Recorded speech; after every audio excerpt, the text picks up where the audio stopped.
Assalamualaikum warahmatullahi wabarakatuh. Waalaikumsalam Bos. warahmatullahi wabarakatuh. Ya. Perkenalkan kami dari mahasiswa Umrah ingin menjelaskan lebih pengenalan dari logika informatika. Bang, boleh lanjut.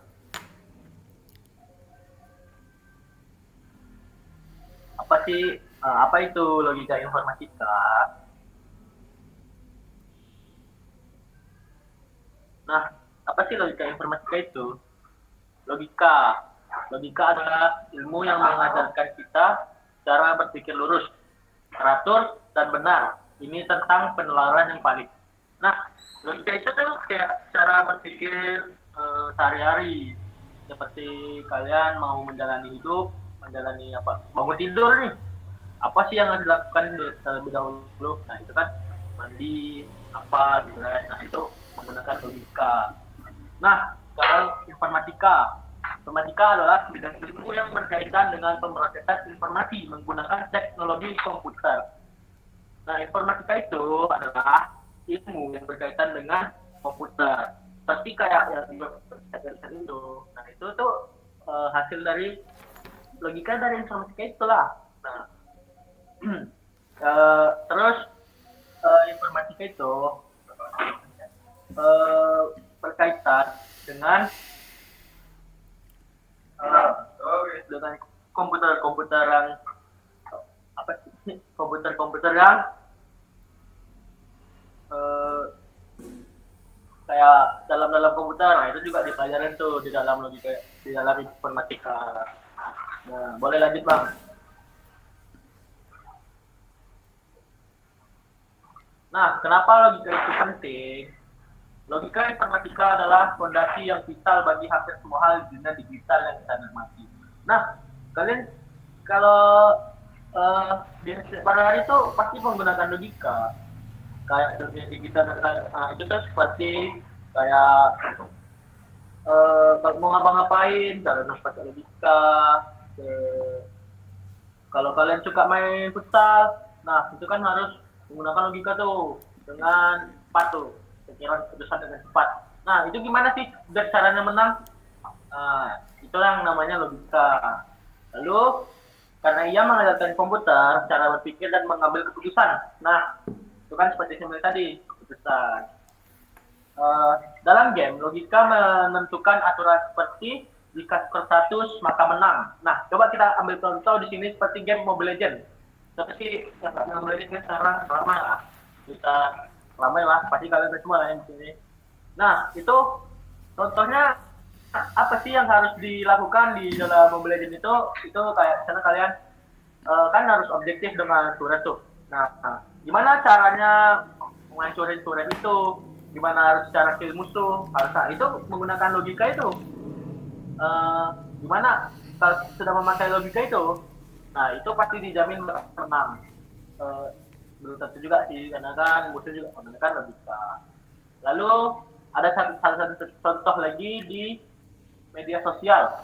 Di media sosial itu seperti kayak kalian main sosmed tuh, pasti FYP-nya atau feed-nya tuh itu aja. Nah, itu menggunakan logika yang bernama algoritma. Logika itu mengatur rekomendasi itu kayak feed kalian tuh. Misalnya kalian suka ini, nah pasti corona itu aja. Bakalan kayak misalnya suka main game, nah bakal kayak gitu. Suka, bahkan kalau kalian suka nengok cewek, pasti corona cewek-cewek kan.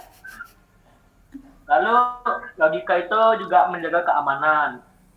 Contohnya saat kalian login, jika username dan password benar, maka akses diberikan. Itu setiap login. Kalau kalian login tuh, berarti bisa masuk. Kalau nggak bisa login, berarti nggak bisa masuk. Atau harus merevisi ulang. Sehingga semua program bisa berjalan konsisten dan akurat. Oke, lanjut. Yang ini akan disampaikan oleh teman saya, itu Fahrul. Fahrul, silakan. Baik, untuk proposisi itu ada dua. Yang pertama itu proposisi atomik, yaitu pernyataan paling dasar dan tunggal yang hanya bernilai benar atau salah. tidak dapat dipecah lagi. Yang kedua itu proposisi majemuk, gabungan beberapa proposisi atomik yang dihubungkan oleh operator logika. Nilainya ditentukan oleh komponen penyusun. Lanjut. Nah, ini contoh-contoh proposisi. Contoh proposisi yang pertama itu air mendidih pada suhu 100 derajat Celcius di permukaan laut, yaitu benar. Yang kedua, lampu neon lebih terang daripada lampu LED, itu salah. Contoh bukan proposisi, yang pertama yaitu ambilkan air itu, yaitu perintah. Yang kedua, semoga lampu ini menyala, yaitu harapan. Baik, saya kembalikan ke moderator. Oke, ini yang yang operator logika akan disampaikan oleh Gilbert. Gilbert di silakan. Oke, jadi masuk ke operator logika.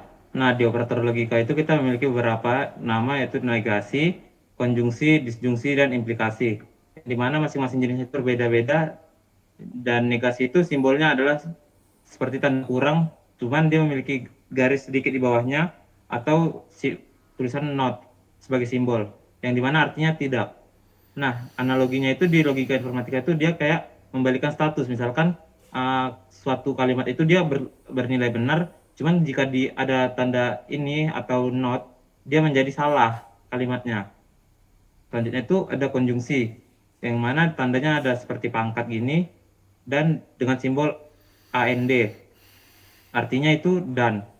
Jadi, konjungsi ini digunakan jika ada dua pernyataan, dan dua-duanya itu benar. Jadi kok dua-duanya salah, dia tidak bisa menggunakan konjungsi, Dan selanjutnya itu ada disjungsi. Dia seperti tanda V gitu, atau lambangnya OR, yang artinya atau. Nah, jadi disjungsi ini dia bisa digunakan itu lambangnya ini kalau dia dua kalimat itu satu benar, satu salah, atau dua-duanya betul. Jadi kok dua-duanya salah itu nggak bisa dipakai. Baru ada implikasi, yang dimana implikasi itu dia menggunakan simbol seperti tanda panah, dan juga lambangnya if atau then, yang arti jika maka. Nah, jadi analogi untuk kalimat analoginya itu seperti menggunakan kalimat sebab akibat. Oke, selanjutnya saya kembalikan ke moderator.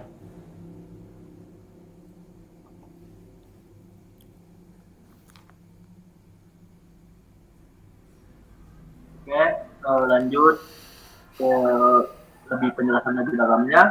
Ini akan disampaikan oleh Doni. Doni bisa.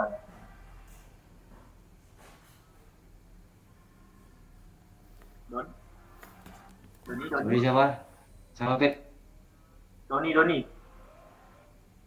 Oke, di sini saya akan menjelaskan apa itu logika operatornya, yang itu negasi, teman-teman ya. Jadi negasi itu yang seperti sudah teman saya tadi jelaskan, yaitu adalah logika operator yang berfungsi membalik atau mengingkari nilai kebenaran dari suatu pernyataan atau proposisi. Jadi maksudnya itu teman-teman, jika sebuah pernyataan itu yang awalnya benar, jika kita negasikan maka nilainya itu akan menjadi salah. Atau sebaliknya, jika pernyataan itu salah tapi kita negasikan maka akan menjadi benar. Seperti yang bisa teman-teman lihat pada tabel kebenarannya itu, yang di tabel itu di situ terdapat satu variabel yaitu P. Pada yang variabel P ini teman-teman bisa melihat situ ada yang namanya simbol ya, simbol true sama false, yaitu benar atau salah. Jadi kalau misalnya dalam pernyataannya itu terdapat dua benar dan dua salah, dan jika kita negasikan maka negasi P sama dengan kita balikkan jadi keadaannya teman-teman. Jadi yang pertama itu dia benar maka akan menjadi salah, dan yang salah akan menjadi benar.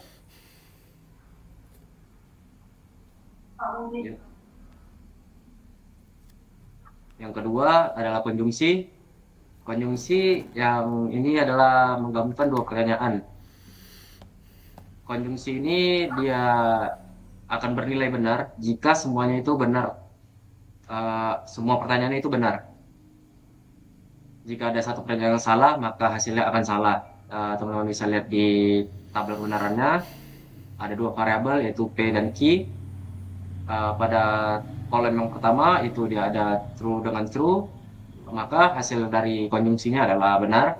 Yang kolom kedua true dan false yaitu benar dan salah, maka hasilnya akan salah karena dia harus bernilai dua-duanya benar, teman-teman. Pada kolom ketiga dan keempat nilainya benar salah, maka hasilnya salah, dan yang kolom keempat adalah salah salah, maka hasilnya salah. Saya lanjutkan ke moderator. Oke, untuk selanjutnya kami sampaikan oleh Yusri. Untuk Yusri dipersilakan. Oke, baik. Di sini saya akan menjelaskan tentang disjungsi. Disjungsi itu adalah operator logika yang menggabungkan dua pernyataan dengan arti, atau disjungsi akan bernilai benar asalkan salah satu pernyataan yang digabungkan tersebut bernilai benar. Disjungsi hanya bernilai salah jika keduanya salah.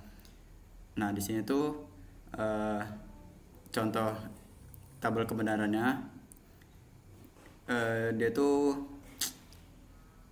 bernilai benar asalkan salah satu pernyataan yang digabungkan tersebut bernilai benar. Contohnya di sini P dan Q-nya tuh benar-benar berarti dia tuh benar. Kalau benar dan salah, karena dia salah satu ada yang benar, maka hasilnya benar. Terus yang kedua, salah dan benar, false true. Karena salah satu ada pernyataan yang benar, maka hasilnya benar, true. Nah, di kolom keempat hasilnya salah, false, false, maka hasilnya ikut salah, false. Baik, slide selanjutnya. Nah, di sini implikasi. Nilai implikasi akan bernilai salah hanya dalam satu kasus.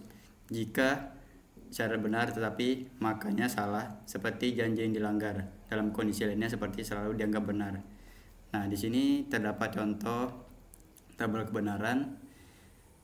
P dan Q-nya itu jika hasilnya benar-benar, P dan Q-nya benar-benar, maka hasilnya tuh tetap benar. Nah, jika terdapat salah satu yang salah, maka hasilnya akan false, salah.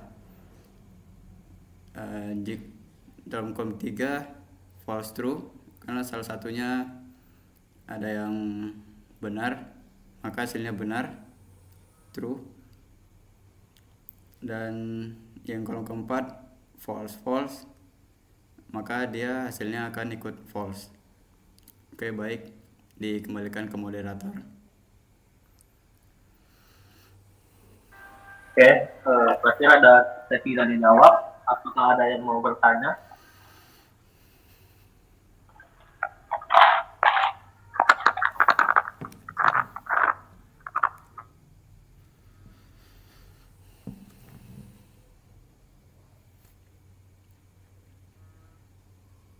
Baik, untuk teman-teman yang ingin bertanya, silakan angkat tangan saja.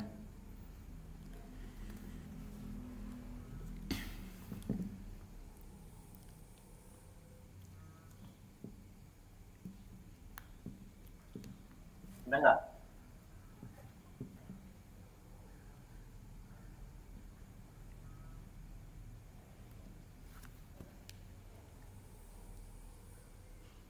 Nggak ada ya? Oke, baik, kalau nggak ada, saya tutup saja. Dan terima kasih sudah mau meluangkan waktunya. Assalamualaikum warahmatullahi wabarakatuh. Selamat malam. Waalaikumsalam warahmatullahi wabarakatuh.